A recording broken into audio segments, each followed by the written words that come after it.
Okay, I started to make this video because I found 0 videos about the Nord Piano 3 online and disassembly. And as you can tell, I've already got this one somewhat disassembled.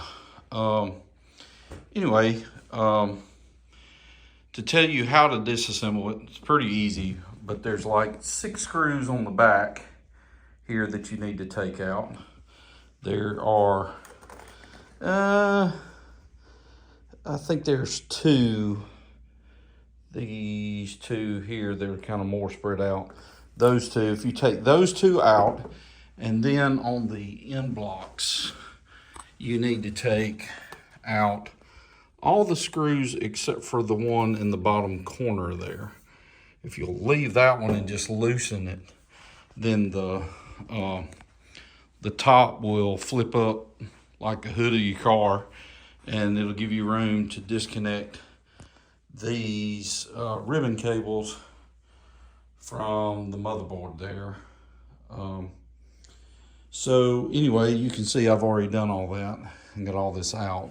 My problem was I've got a key that's not, velocity's not right on.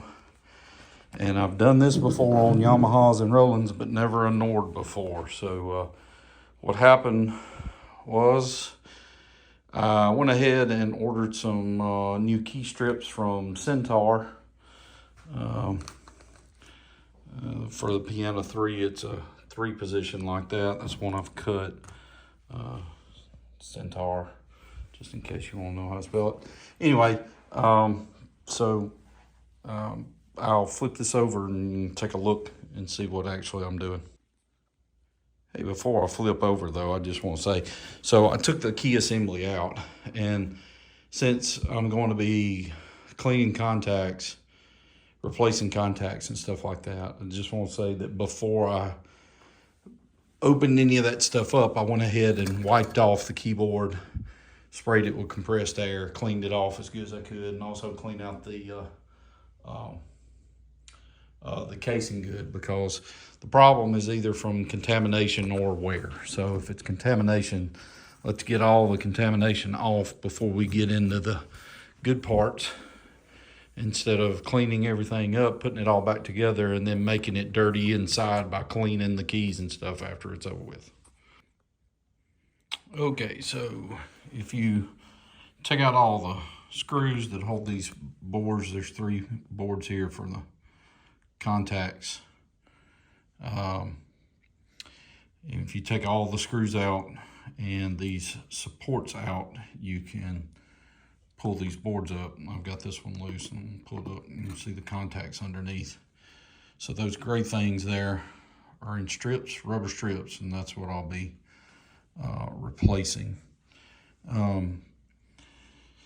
Note, so just to be thorough, so I've got the keyboard flipped upside down, turned over now, so the left hand end is the bass end. When you get to the treble end down there on the end, that last screw on that last support is really hard to get to. But instead of taking it out, if you'll take the top 2 out, you can just swing that arm out to make room. So I've already done the midsection, took it out and replaced everything in the midsection. My problem is on the E above middle C, and I took out the bottom section and did like 1 octave. I'm sorry, this is the treble section now, so I did like 1 extra octave up here at the top. But I didn't have enough, I don't think I have enough key strips to replace everything. Very close, but not everything. So that's what I want to do. But here, this is basically what we do. So take this off, and it's hard to hold the phone and do this same time, but pull these off, these strips off, and underneath you can see the contacts. So we're going to clean those contacts with isopropyl alcohol. Got some 99% alcohol there. And those little black nubs are what hit those black pads. And sometimes you can see wear on those. I can see just a tad on these. Not much at all, but you know, since I'm in here, I was just gonna go ahead and replace them. Don't want to do this again. So a note here, you know, these pads sometimes will be kind of contaminated and a little junk on them. Mine are very clean. I've seen where the underneath gets a little greasy and get some grit in it, and that usually is what the problem is. I have before taken these, cleaned them, cleaned the contact strip side with a little alcohol, gently put everything back together, and that fixed the problem. So you don't always have to change the contacts out. You may be in a jam and don't have extra ones to use. Anyway, I've already wiped this section down with a lint-free cloth and the isopropyl alcohol to clean it. And I have one more thing I'm going to show. Here again, I'm working one-handed. So you can see on these contact strips, they have little rubber nubs that fit down in these holes. And I'm sorry, y'all, the camera works terrible, but you can, if you're watching this, you probably need help, so you'll take the help. Anyway, so you can push those, I have found, in the holes by, take a paper clip and I'll move it down here where I can see it even better. But if you'll line those up and take a paper clip and very gently poke those down through, the big ones will go pretty easy. Sorry, I didn't have the camera on it.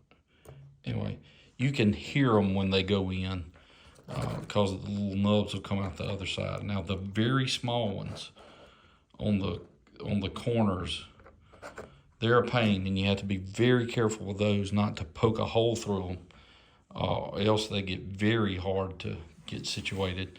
But I tried to massage those in to begin with, you know, to get them in the hole, and I've done that before and it worked. But this is the first time I've tried this with a paper clip. It's a large paper clip to not make it any more pokey than it has to. But that is a lifesaver, time saver for this, because it is a pain to get these in, and the little ones just won't get in snug. The big ones you can take from the bottom side and, you know, kind of work those around, stretch them around, and they'll get tight. The little ones you can't do that with, but poking the paper clip through on the top side in the little hole, and you just be careful with it and push it, and then you'll feel it give when it settles in. So anyway, so I'm gonna put these strips back on and put the assembly back together.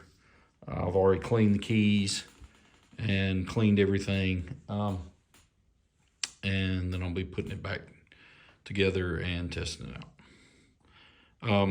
One other thing, I'll show you in a second. When I flip it back over, I want to show you how to replace a key, because I didn't find any good instructions on that either. And this is my church keyboard, and I feel like there's probably somebody else from another church one day is going to watch this and really like having somebody tell them how this thing works instead of guessing, because getting somebody to fix these things is getting more and more rare. Okay, another fun fact about this, as I've gotten into it, I've noticed that I put it back together, and I had some sections that are replaced that are now at full velocity. And what I have found is, let's see if I can zoom in, this is a section that I did not take out, and you see the little nubs sticking up here. I've got one right there in the very middle. On the sections that I replaced, I did not have those nubs in the same, they're only on one side of these contact strips. So I had mine backwards, and it's causing it to be full velocity on these sections that are backwards. Okay, so with the key bed out, And this is a Fatar 7251 key bed, but I just want to show them. I had labeled the ribbon cables according to how they went in. To get a key off, like if you were going to have to replace a key, it looks from everything that I have found that the way to do it, the correct way, is to put like a flat screwdriver in right here and push against that pink part. I've seen it clear or like maybe a light blue color in some other videos. But you push against that and pop the key up with your finger while you're doing that. Sorry, I don't have enough hands. But that's how you get a key off. Now, if you take a key off like I just did, you can see the hammer weight there. Sorry, and you see the 3 dots there. That's the contact pad.